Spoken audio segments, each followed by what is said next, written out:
कि 20 लाख जो चोरी हुई थी ईवीएम, वो मशीन कहाँ है? क्या प्रॉब्लम है बैलेट पेपर पर? क्यों सत्ता और चुनाव आयोग नहीं चाहती है? क्या कारण है कि वीवीपैट पर आप रखना चाहते हैं ईवीएम को, तो आप दोनों काउंटिंग कराइए। जिसने यह ईवीएम बनाया है वो कोई डेवलप कंट्री ईवीएम पे चुनाव नहीं चाहती। तीसरी चीज, क्या कारण है कि वीवीपैट पर आप रखना चाहते हैं ईवीएम को, तो आप दोनों काउंटिंग कराइए, साथ साथ कराइए। सही क्या है इसको कौन बताएगा? आदमी नहीं बताएगा। जब आपके पास वीवीपैट है और हम उसको देख करके चीज़ों को ला सकते हैं, तो आप कहते हैं कि नहीं, गिनती करने में समय लग जाएगा। आप हर प्रोसेस से भागना चाहते हैं। तीसरी जो सबसे और भी इम्पोर्टेंट है वो है कि मशीन 90% बैटरी खत्म नहीं होती और उसमें वोटिंग डला हुआ रहता है, वोटिंग डल जाता है, वो सारी चीज़ें। पांचवी चीज़ ये है कि 20 लाख जो चोरी हुई थी ईवीएम, वो मशीन कहाँ है? ना सरकार पता की और ना उसका कोई जवाब आया। तो इसका मतलब है कि हम कहीं ना कहीं उस ईवीएम का इस्तेमाल चुनाव में करना चाहते हैं तो कर लेते हैं।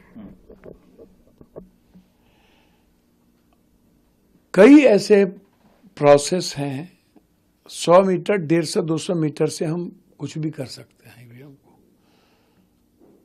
हम स्ट्रांग रूम के बीच बदल सकते हैं, हम किसी को खरीद सकते हैं, लेकिन आप के लिए बैलेट पेपर जो सामने में है इम्पोर्टेंट है, सीसीटीवी फुटेज है, सब कुछ है, आप उसको देखिए।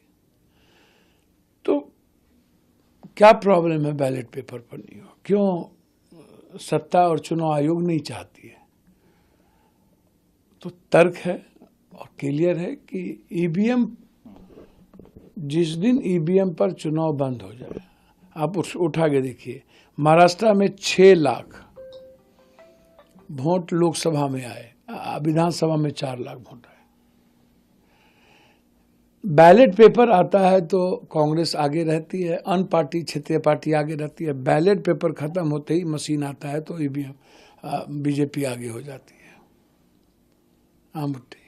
पंचायती राज व्यवस्था में जहाँ ईवीएम नहीं है वहाँ बीजेपी नहीं चुनाव आती है। आप उठाइए, अब देख लीजिए। तो इसको समझने का प्रयास कीजिए। अन्य स्टेट में जहाँ बीजेपी नहीं है वहाँ पर बीजेपी चुनाव नहीं जीतती है। कांग्रेस दोनों लोकसभा चुनाव जीत गई जहाँ उन्होंने फोकस नहीं किया, और जहाँ इनकी सरकार होती है वहाँ ये चुनाव जीत जाते हैं। अभी उत्तर प्रदेश में जो चुनाव हुए, आप उसको उठाइए, देखिए। तो ईवीएम मशीन से हमारा देश सुरक्षित नहीं है, हमारी डेमोक्रेसी सुरक्षित नहीं है। और जब एक गठबंधन है उससे ज़्यादा वोट लाने वाली संख्या कह रही है कि ईवीएम सही नहीं है, तो आप इसको, देश को सुरक्षित रखने के लिए निर्णय लेंगे ना। इसलिए आप नहीं बोलते हैं चुनाव आयोग इसको, तो हम लोग जा रहे हैं और प्रूव्ड भी करेंगे कि कैसे हैक होता है।